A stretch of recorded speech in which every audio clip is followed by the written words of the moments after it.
சசி சாருக்கு ரொம்ப ரொம்ப நன்றி. அவர்கிட்ட ஃபர்ஸ்ட் எனக்கு வந்தப்போ இன்டர்வியூ அட்டன் பண்ணாரு. அப்ப என் கையை பிடிச்சி உன்னை 20,000 கை பிடிச்சா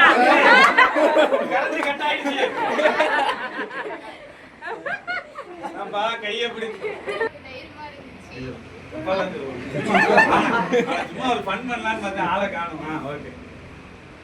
அப்புறம் உமானாவுக்கு ரொம்ப ரொம்ப நன்றி. எங்க டீம் லீடர் அவங்க தான். அவங்க சப்போர்ட் பண்ணாங்க. நான் இந்த இடத்துல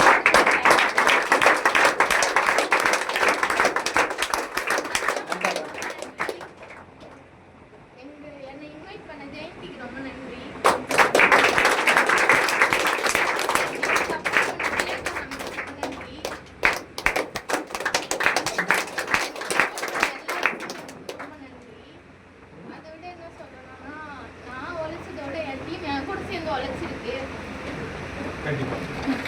பேசுமா, நீ பேசுமா.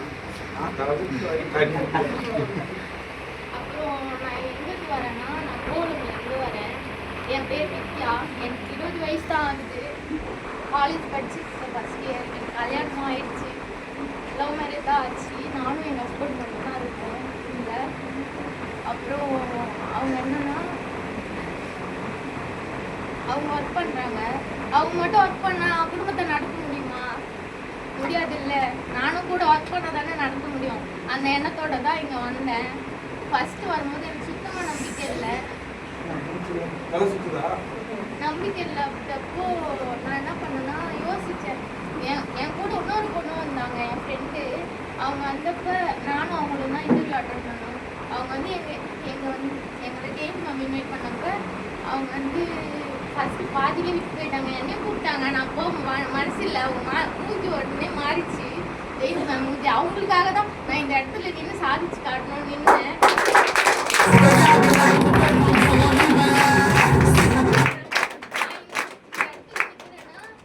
நான் பணத்துக்கு இங்கே வரலை. இந்த ஸ்டேஜ் கோசம் வளைச்ச உண்மையா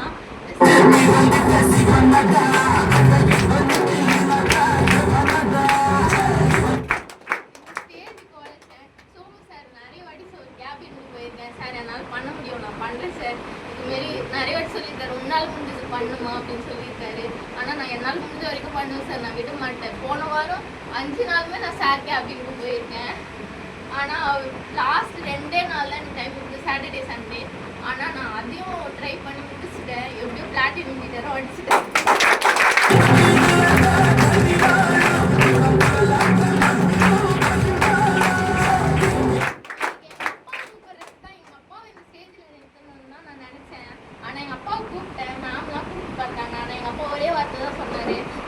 வந்துட்டா நீ அந்த ஸ்டேஜ்ல நீ ஓட மாட்ட, அடுத்த இடத்துக்கு நீ போக மாட்ட.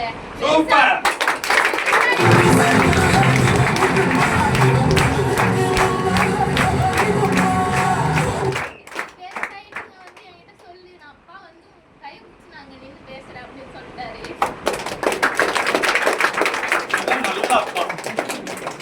நீ அதுக்கப்புறம் நீ கோல்டு அடிக்கிறதும் வேற பண்றதும் உன்னால பண்ண முடியாது. நான் வந்துட்டேன், நான் உன்னோட ஆசை அப்படியே போயிடும்.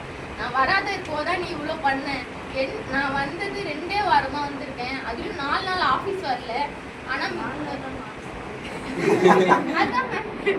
தான் வந்திருக்கேன். ஆனால் மேம் சொன்னது கரெக்டாக என்ன சொன்னாங்களோ அதே மாதிரி பண்ணியிருக்கேன். பண்ணதுனால தான் நான் இந்த ஸ்டேஜில் நிற்கிறேன்.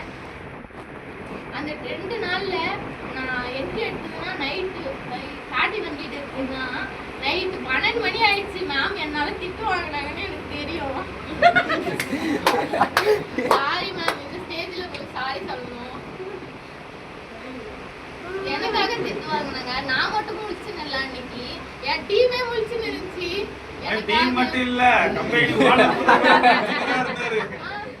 எல்லாமே முடிச்சுன்னு இருந்தாங்க. வேற வேலைக்கு போயிட்டு நான் இது மாரி பண்ணணும்னா வீட்டுக்கு போயிட்டியான்னு கூட யாருமே கேட்க மாட்டாங்க. மெசேஜ் பண்ணா ரிப்ளை பண்ண மாட்டாங்க.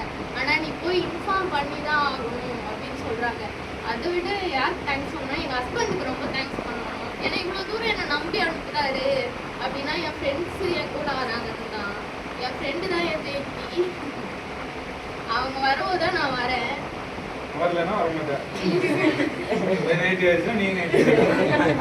இல்லை சார், அவங்க என்னை விட அவங்க தான் அவங்கள நம்புறாங்க. எங்க ஹஸ்பண்ட் எப்படின்னா அவங்கள நம்பி தான் உன்னை நான் அனுப்புறேன்.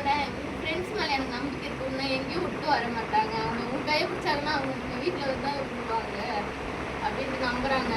அதை விட இன்னைக்கு யார் வரணும்னு நினைச்சேன்னா எங்க அப்பா வரணும்னு ரொம்ப ஆசைப்பட்டேன். ஆனா என் சண்டை வந்துருக்கா.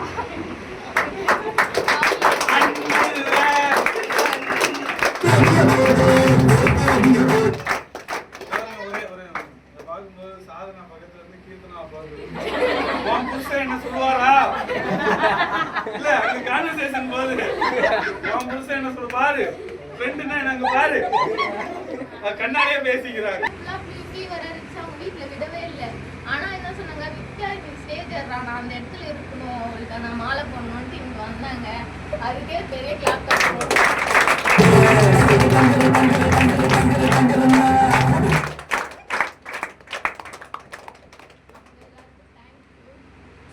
சூப்பர்.